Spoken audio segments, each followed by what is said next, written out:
Thank you for tuning in to today's episode of the Old Code Podcast. I'm your host, The Professor. Our generation is currently facing a crisis of meaning and maturity.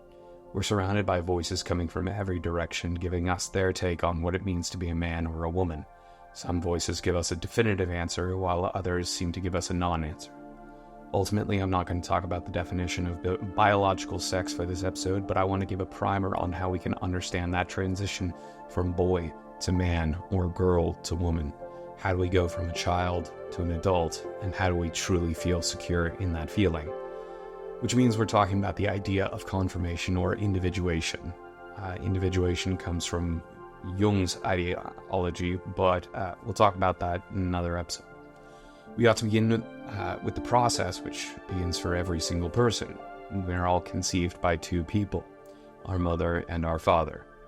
If you remember from previous episodes on the idea in classical Greek formulation of argument and thought, we are synthetic creatures by necessity. We are the synthesis of the thesis and antithesis of our mother and our father. So not to say that our mother or father is a thesis or antithesis in any regard, but you have point A and point B, and they come together to create point C. So as such, the beginning of life is an example of the introverted process wherein one takes what is internal to themselves and externalizes it. If you remember from a previous episode on the introverted and extroverted functions, that's the idea behind introversion, is you are taking what is inside of yourself and externalizing it for the sake of other people, which is one of the reasons why social interaction is so exhausting for introverts. Because it's literally taking what is their internal world and then externalizing it and repeating the process of taking what is external and internalizing it, making it a part of themselves. So this is also an image of the extroverted process. The actual extroverted process being wherein one takes what is external to themselves and internalizes it. So this is the communal function. So the male is responsible for the introverted function, while the female is responsible for the communal function. So this synthesis between the two social natures of humans is part of the individuation process and is the means by which individuality is actually fashioned at the beginning, and it is a clue for how it comes in adulthood. So during the process of gestation, the woman's body nurtures and protects the child, sometimes even to the detriment of her own body. The body recognizes the infant as a foreign body, but in some instances, and oftentimes, reduces the immune function in order to protect the child from any possible attacks from the immune system. Now, this is an image of the selfless love of the mother. Selfless is an actually apt label for this love, as the mother's brain begins to recognize the infant in her as not only something within her, but even a part of her own body. And this will continue on into infancy, as we will discuss. Likewise, the child does not have a concept of self and derives their knowledge of self from their mother. For the infant, and this is post-birth, for the infant to be separated from their mothers is a moment wherein they are not only apart from their mother, but apart from themselves. They feel disconnected. This is most appropriately seen when the child is crying or in discomfort, and the mother's embrace. The child is immediately able to be regulated and comforted.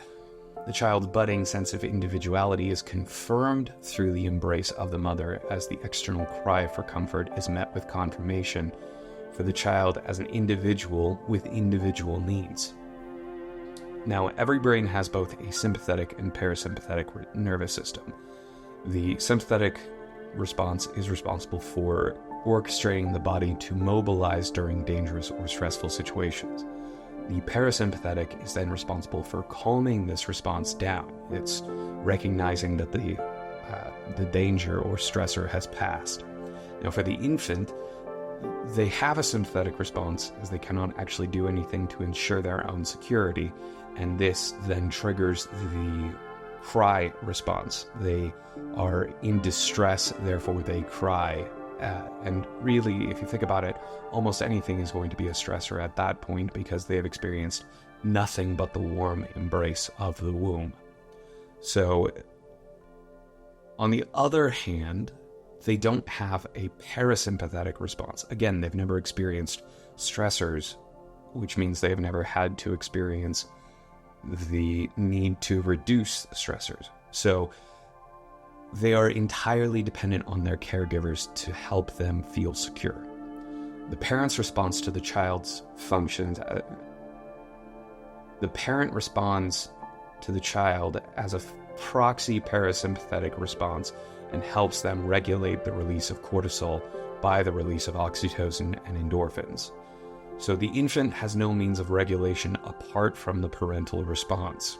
In certain instances where the child's cries are unmet, actually the child will eventually fall silent as their sense of self is effectively nullified by any external validation, and they will be left to internalize all that fear and insecurity and stress.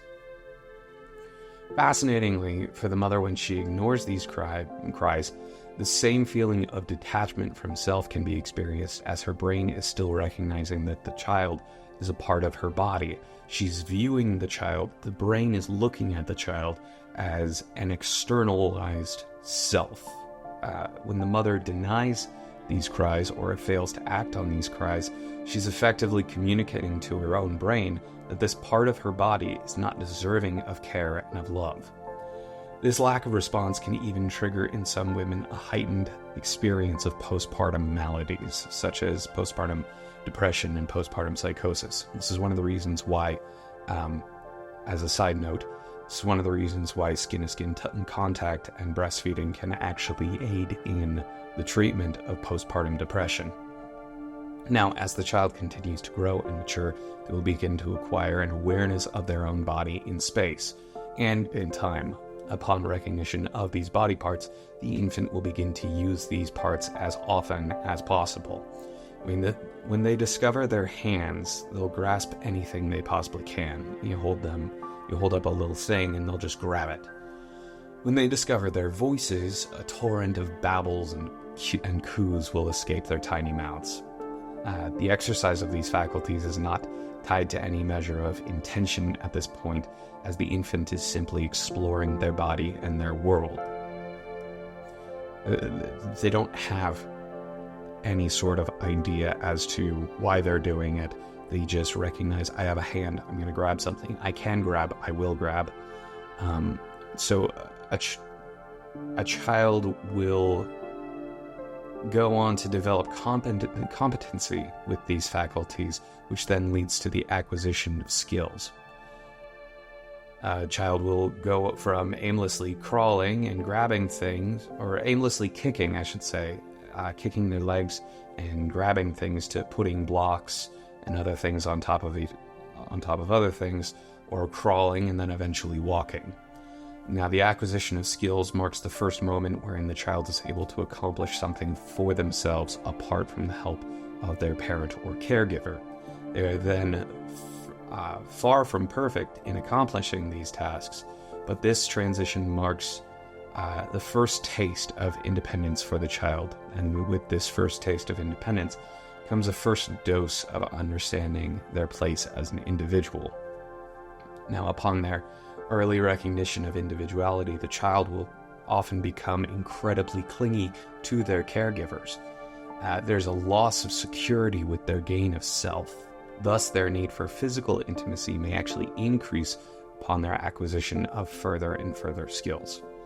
During the toddler years, the child effectively discovers their faculty of will or choice. Similar to the hand, they are going to they'll use their will on absolutely everything they can possibly exert their will upon.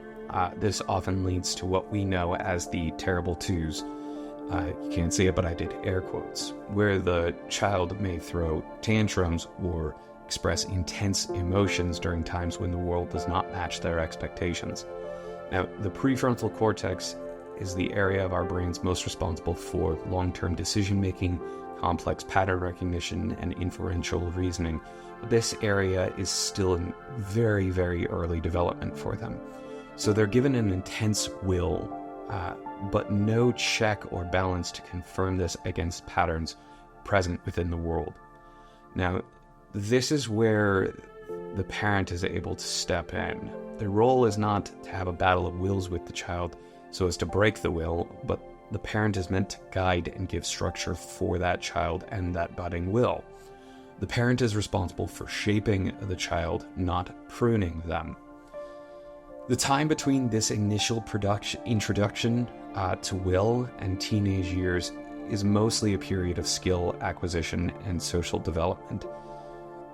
We'll do another episode on that period later on, but the teenage years and the onset of puberty finally bring us to the point of this episode, which is the process where the child goes from someone who needs external regulation and guidance to a fully fledged individual with confidence and humility for further growth.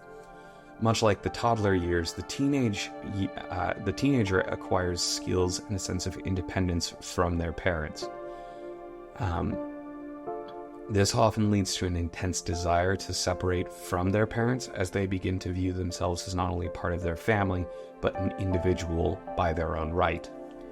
Now, in my previous episode, I discussed the need for a rite of passage, and I'd refer back to that for how to craft this transitional period from teens to young adults, but I'd also like to bring in the point of confirmation or proper individuation for teens and young adults. Confirmation is composed of an external and an internal moment wherein the young adult is able to be looked at by themselves and a key caregiver as an adult. This is the moment where typically a father looks on their child and says, "Now you are an adult." Now, this isn't just fathers. This can be, in certain instances, a maternal sign of confirmation or a mentor. But this marks transition from authority to a peer. They are formally authoritative figures. Now they are peers in the eyes of the individual who is undergoing confirmation. Though the parent may indeed retain more wisdom and experience, they are still a peer once the child has reached adulthood. The young adult transitions from functioning under someone else's authority to living by their own authority. Granted, they still will live within the context of a society which has its own authority and norms and biases, but they must still ultimately govern themselves for themselves, and they must make these decisions for themselves. They are responsible for their own wisdom. Even when seeking out the wisdom of others, they must be wise enough to discern that they need wisdom and humble enough to take it. The process of individuation is then the whole journey from being viewed as a part of your mother to being a part of a family to being an individual who is a part of a family, and then ultimately simply being an individual and finally establishing your own family, where the cycle repeats again and again and again. And this is where generations come from. Now, the failure of our society comes when we understand that it appears that most men are under-confirmed, meaning they've never had the moment of confirmation or any sort of period where they've had to undergo a rite of passage or a test, and most women are over-confirmed, meaning they have been confirmed throughout their entire lives. Now, this is a general statement, and there are people of both sexes who fall into both categories. It's a general statement, but it's something I've noticed. But in broad feminist culture, women have been raised with the expectation that to be excellent, it is simply enough to be. It's simply enough to be, to exist. They are told from their youth that they are already competent and independent. In this context, independence is a virtue, and they are instilled with a premature sense of competence, and thus they are a premature sense of confidence. Since they experience this heightened need for independence and a foundless sense of confidence, they are left with an intensely fragile ego that must bend everyone else's in order to maintain the sense of power and confidence and independence for the self. However, since they have never had to prove themselves to anyone, they are still left with a crippling sense of insecurity as they have never actually been tested. Now, this testing and confirmation is the key to a sense of security, wherein the individual is actually able to say, I can lose or fail and get back up, or people can disagree with me because their sense of self is not derived by external validation, but it's rooted in their internal sense of self. So for the men who are being raised either without fathers, by effeminate fathers, or overbearing fathers, the result stays the same across these three categories. The men end up retaining a childlike sense of self as they are never pushed to truly become the men that they ought to be. For men without fathers, the mother will never allow the child to actually grow up, as she often seeks to retain the child as an external part of herself. For men with effeminate fathers, the father will never have the strength or authority to confirm them as they go out. And for men with overbearing fathers, the father's own insecure sense of self will never allow them to fully express their own confidence, as the father's sense of self is dependent upon other people's subordination.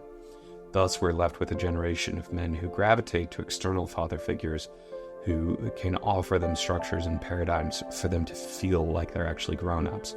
Think Jordan Peterson, and again, not disrespecting Jordan Peterson, but think of Jordan Peterson, Andrew Huberman, Andrew Tate.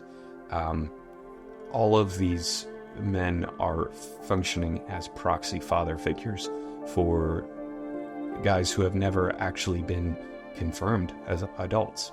So the solution, honestly, I know of no better solution than a rite of passage for those who need confirmation. I'm going to reference back to that previous episode, and I would strongly recommend going and listening to that episode if you have not already done so. Otherwise, if I have described where you are at by any of my diagnostics, please know that you are not alone. There are a great many men and women who are in these stages of either lacking confirmation or they're hyper-confirmed and they need to have a test. Both sides end up needing an actual moment of confirmation. So please go and listen to my episode on rites of passages and go ahead and give me some honest thoughts. Now, this whole process begins when you decide to grow up and when you decide that who you are today deserves to mature. Because really, looking at yourself with an honest sense and saying, you know what, I've got a long ways to go, but I can absolutely go further, and I deserve to go further. So you deserve to grow into who you are capable of becoming. And that's it for today. I apologize for my absence. These past couple weeks, it has been absolutely crazy, but I hope that this episode serves you well. And yeah, if you like it, please like and subscribe on whatever channel or medium you're listening to, and go ahead and leave a comment on what you think of this episode. But that's it for now, and I hope to explore this topic further in the future. Thank you so much.